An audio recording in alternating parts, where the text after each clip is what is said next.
afternoon, one and all. I'm Afrin Fatima, Assistant Professor, Commerce Department. Today we are going to discuss about Contract Act. So, as we know, Indian Contract Act 1872. It came into force on 1st September 1872. Now, before going into the details of Contract Act, I would like to tell you the objectives of studying business law. Why we need to study business law? First reason, many of you will become business professionals or entrepreneurs.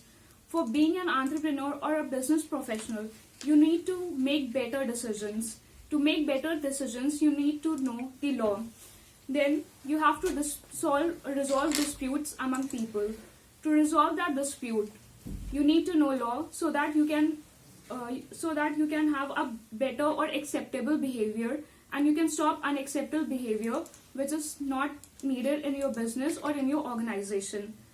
Lastly, you need to know when you need to have legal help, when you need to seek a lawyer. For knowing that, you need to know valid points of law.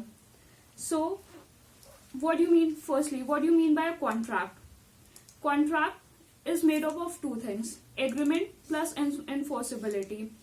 Agreement क्या होता है? Basically agreement वो होता है जब आप दूसरा person को आप कोई प्रपोजल या ऑफर दे और दूसरा पर्सन वो एक्सेप्ट करे या आपसे एग्री करे. दूसरी चीज आती है एनफोर्सेबिलिटी. एनफोर्सेबिलिटी क्या है? जो आपको लीगल राइट्स और लीगल ऑब्लिगेशन क्रिएट करे.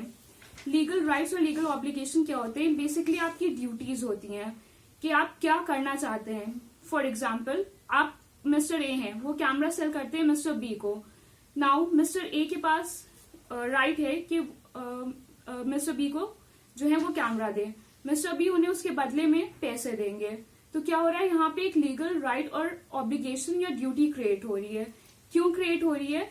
क्योंकि उन्होंने कॉन्ट्रैक्ट किया है. बेसिकली कॉन्ट्रैक्ट आप बोल के भी कर सकते हैं, रिटन भी हो सकता है, ओरल भी हो सकता है, या इम्प्लाइड भी हो सकता है. इम्प्लाइड कॉन्ट्रैक्ट क्या होता है? बेसिकली इम्प्लाइड कॉन्ट्रैक्ट वो होता है जब आप अपनी कंडक्ट से या सर्कमस्टांसेस की वजह से लोगों को बताएं, लोगों को ऑफर करें कोई चीज. फॉर एग्जाम्पल, हम बस स्टॉप पे वेट करते हैं, वहां कोई हमसे ये नहीं कहता है कि आप कॉन्ट्रैक्ट में एंटर कीजिए या तभी आपको बस सर्विसेज मिलेंगी. या आप रेस्टोरेंट में खाना खाने जाते हैं तो आप फूड ऑर्डर करते हैं, तो वहां पे एक इम्प्लाइड कंडीशन है कि वो आपको फूड ऑफर करेंगे और आपको पेमेंट करना है. तो सर्कमस्टांसेस और बिहेवियर की वजह से ये कॉन्ट्रैक्ट होता है, भले ही वो रिटन या ओरल वर्ड्स में ना हो. सेकेंडली चीज आती है कि एग्रीमेंट क्या होता है. एग्रीमेंट क्या होता है? एग्रीमेंट बेसिकली सेक्शन 2E में डिफाइन है. हर promise, every set of promise and promises forming for consideration is an agreement.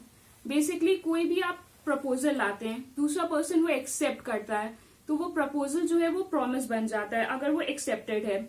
दूसरी चीज ये है कि आपको उस पर्सन को कम्युनिकेट करना है, आपको उस पर्सन को बताना है कि मैंने वो प्रपोजल एक्सेप्ट कर लिया है.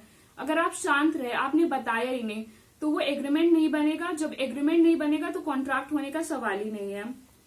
फिर एग्रीमेंट के कुछ कैरेक्टरिस्टिक्स होते हैं. सबसे पहला होता है प्लुरलिटी ऑफ पर्सन. एक अकेला पर्सन कॉन्ट्रैक्ट एंटर नहीं कर सकता. At least you need 2 person to be a part of a contract, to enter into a contract. You can not contract with your own self. तो सबसे पहले 2 पर्सन होने चाहिए कॉन्ट्रैक्ट के लिए. दूसरी चीज आती है कॉन्सेसिस एडेडम. इसका सिंपल मीनिंग है मीटिंग ऑफ माइंड. जब आप कॉन्ट्रैक्ट की कंडीशंस डिसाइड कर रहे हैं तो वो कंडीशंस आप एक्सप्लेन करें, आप उन्हें बताएं और वही चीज बताएं जो आप लिखना चाह रहे हैं. अगर आप बोल कुछ और रहे हैं या आप ऐसे वर्ड्स यूज कर रहे हैं जिसकी एक से ज्यादा मीनिंग है, या एम्बिगुअस या वेग वर्ड्स यूज कर रहे हैं और आप कुछ कह कुछ और रहे हैं, वो पर्सन समझ कुछ और रहा है, तो वो कॉन्ट्रैक्ट वैलिड नहीं होगा. क्योंकि आपने कुछ और कहा, वो पर्सन ने कुछ और समझा, तो उसकी कंडीशंस अलग हैं जो आप उसे बता रहे हैं. तो इसलिए हमेशा जब आप कॉन्ट्रैक्ट में एंटर करें तो आप क्लियर कर दें कि आप क्या कहना चाह रहे हैं. जब वो दूसरा पर्सन के समझ में आ जाए और वो एक्सेप्ट करे, तभी वो वैलिड कॉन्ट्रैक्ट होता है. नेक्स्ट चीज हम लोगों ने पढ़ी ऑब्लिगेशन. अब ऑब्लिगेशन क्या होती है? ऑब्लिगेशन बेसिकली एक ड्यूटी होती है जो आप कुछ करें या आप कुछ करने से रोके. फॉर एग्जाम्पल, अगर आप एक थिएटर में गाना गा रहे हैं, ठीक है, तो वो पर्सन आपसे कह सकता है, जो ओनर ऑफ थिएटर है, कि जिस टाइम तक आप मेरे यहाँ गाना गा रही हैं आप कहीं और जाके नहीं गा सकती हैं. तो ये क्या है, बेसिकली आपकी अब ड्यूटी है, क्योंकि आपने वो कॉन्ट्रैक्ट साइन किया है, आप वो सर्विसेज परफॉर्म कर रही हैं, तो उस टाइम पीरियड के लिए आप जो है कहीं और जाके वो सर्विसेज परफॉर्म नहीं कर सकती। ये आपकी लीगल ड्यूटी है बिकॉज ऑफ कॉन्ट्रैक्ट। नेक्स्ट चीज इसमें क्या आती है, कुछ ऐसे एग्रीमेंट्स होते हैं जो कॉन्ट्रैक्ट नहीं होते। वो कौन से एग्रीमेंट्स होते हैं, सबसे पहले agreement relating to social matters. अगर आपके फ्रेंड्स आपको कहीं घुमाने ले जाएं, ठीक है, आप एग्री करे जाने के लिए, तो बाद में जाके आप उन्हें सू नहीं कर सकते हैं। आप कोर्ट से ये नहीं कह सकते इन्होंने प्रॉमिस किया था, प्रॉमिस तोड़ दिया। ये सोशल अरेंजमेंट है, इससे कोई लीगल राइट या लीगल ऑब्लिगेशन नहीं क्रिएट होता। नेक्स्ट आता है हमारा domestic arrangement between husband and wife. Simple meaning है हस्बैंड एंड वाइफ का डोमेस्टिक अरेंजमेंट या घर का मैटर जो है, अगर वो रिटन में भी है तो भी वो क्या है, आप जाके केस नहीं कर सकते। एग्जाम्पल इसका क्लियर है, बैफलो वर्सेस बैफलो में एक हस्बैंड थे जो सैलून में काम कर रहे थे। वो अपनी वाइफ को जो है वो हाउसकीपिंग के लिए अलाउंस देते थे $100 पर मंथ। बाद में उनको पता चला कि उनकी वाइफ अनफेथफुल थी, उन्होंने अलाउंस देना बंद कर दिया। अब ये केस कोर्ट में गया, वहां ये फैसला हुआ बेसिकली कि ये सिर्फ एक डोमेस्टिक अरेंजमेंट था, इसमें कोई लीगल राइट या ऑब्लिगेशन नहीं क्रिएट कर रहे थे, देयरफॉर ये बाइंडिंग नहीं है, तो इसलिए यहाँ पे कॉन्ट्रैक्ट नहीं है। फिर नेक्स्ट टॉपिक पे हम आएंगे जो है हमारा valid contract. Valid contract defined है सेक्शन 10 में। वैलिड कॉन्ट्रैक्ट हमें बताता है वो कॉन्ट्रैक्ट्स जो पार्टीज परफॉर्म करती हैं with the consent of each other. Then lawful consideration होना चाहिए, लॉफुल ऑब्जेक्ट होना चाहिए, और कोई भी ऐसा कॉन्ट्रैक्ट जिसे हमने पहले से वॉइड कर दिया है, for example contract with a minor और कॉन्ट्रैक्ट फॉर गैम्बलिंग, जो हमने ऑलरेडी वॉइड कर दिया है, वो वैलिड कॉन्ट्रैक्ट नहीं हो सकता है। अगर आपके कॉन्ट्रैक्ट का ऑब्जेक्टिव भी इलीगल है, फॉर एग्जाम्पल आप कॉन्ट्रैक्ट करते हैं किसी को मर्डर करने का, तो वो भी वॉइड कॉन्ट्रैक्ट है, वो अलाउ नहीं किया जाएगा लॉ में। नेक्स्ट चीज आती है अब एसेंशियल कंडीशंस क्या होंगी वैलिड कॉन्ट्रैक्ट की। सबसे इंपॉर्टेंट ये होता है कि उन लोगों का लीगल इंटेंशन होना चाहिए कि राइट और ड्यूटीज क्रिएट करें। बेसिकली लीगल रिलेशन क्रिएट करने का फर्स्ट ऑब्जेक्टिव होता है। दूसरी चीज, आप किसी को गन पॉइंट पे कॉन्ट्रैक्ट करने के लिए एंटर नहीं कर सकते, फोर्स नहीं कर सकते। पार्टीज की फ्री कंसेंट होनी चाहिए, तभी वो एग्रीमेंट में एंटर करेंगी। अगर फ्री कंसेंट नहीं है तो अलाउ नहीं होगा।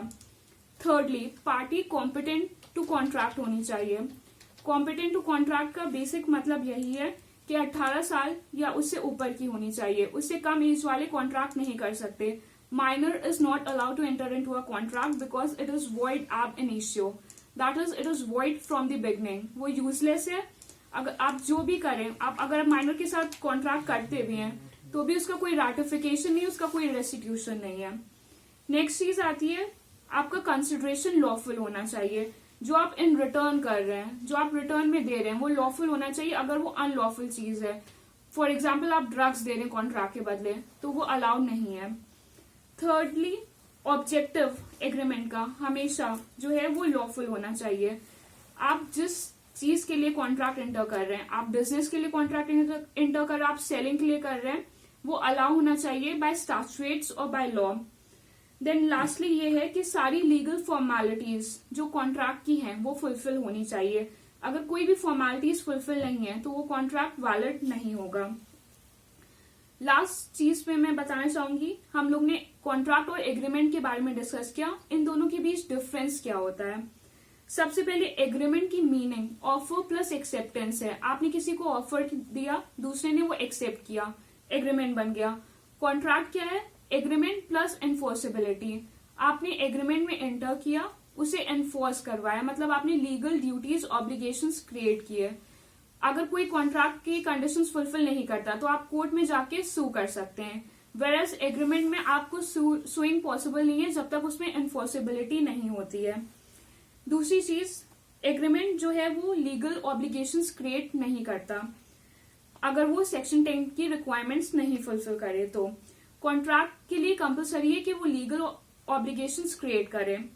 थर्ड पॉइंट, एग्रीमेंट का स्कोप बहुत वाइडर होता है वेरएज कॉन्ट्रैक्ट नैरोअर होता है।